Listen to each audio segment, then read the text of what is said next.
আসসালামু আলাইকুম। সবাই কেমন আছো? আশা করছি ভালো আছো। আলহামদুলিল্লাহ, আমিও ভালো আছি। আজকে আমি রান্না করব।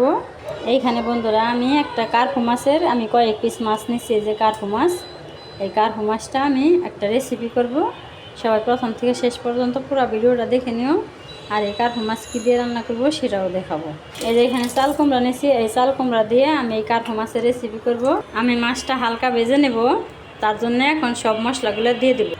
এই যে বন্ধুরা, এখানে আমি সব মশলাগুলো মোকা খুলে খুলে রেখেছি। এখন আমি এখান থেকে সব মশলাগুলো দিয়ে দিব। এখান থেকে আমি এই যে হলুদ গুঁড়ো নিলাম, দিয়ে দিলাম হলুদ গুঁড়ো।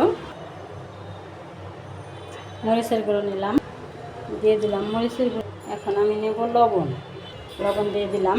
হলুদ মরিচ লবণ দিয়ে দিলাম। এখন আমি মাছটা ভালো করে মাখিয়ে নেব।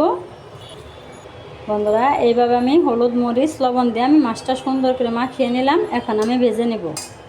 এইখানে আমি পেঁয়াজ কাঁচামরিচ কেটে নিছি, আর এখানে আদা রসুন জিরে একসাথে বেটে নিছি চাল কুমড়া দিয়ে আর কার্পু মাছের তরকারি রান্না করার জন্য। আমি চুলায় কড়াই বসিয়ে দিছি, মাছটা ভাজার জন্য তেল দিয়ে দিলাম।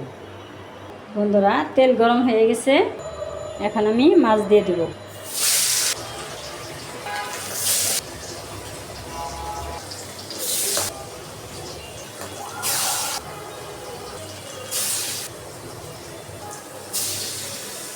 সবগুলো মাছ আমি একসাথে দিয়ে দিলাম। এখন আমি ভেজে নেই, তারপর দেখাবো। এখন আমি মাছটা উল্টে দেব।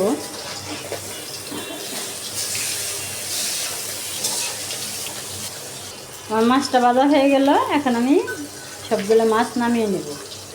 এখানে বাটি নিয়ে নিয়েছি, এই বাটিতে নামিয়ে নেব।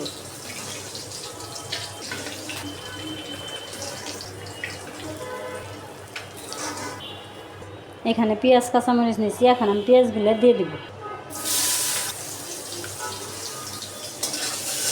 এখন পেঁয়াজটা আমি হালকা একটু ভাজা ভাজা করে নেব।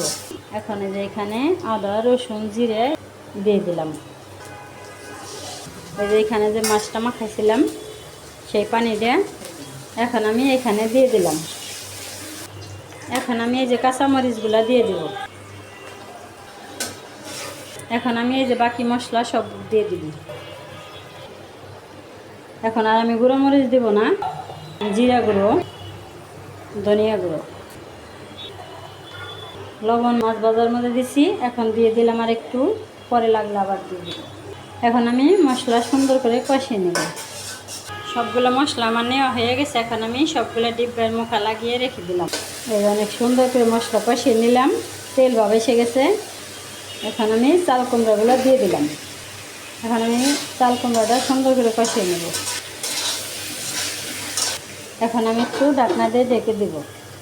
একটু ঢাকনা দিয়ে ঢেকে দিলাম, কারণ চাল কুমড়া একটু সিদ্ধ হইতে সময় বেশি লাগবে। ঢাকনাটা খুলে নিলাম। এখন আমি একটু ভালোভাবে নেড়ে চেড়ে কষিয়ে নেব। এই যে বন্ধুরা, অনেক সুন্দর করে কষিয়ে নিলাম। এখন আমি পানি দিয়ে দেব। ওই দিন তেলপাতা খেয়ে অনেক ভালো লাগছে, এই জন্য আজকে আবার তেলপাতা করতেছি। এই জন্য তেলপাতাটা এখন উল্টিয়ে দেব। এই তেলপাতা যে অনেক মজা, এই জন্যে সেদিন খাইছি, ভালো লাগছে, এই জন্য আজকে আবার করছি। এতটুকু পানি দিয়ে দিলাম।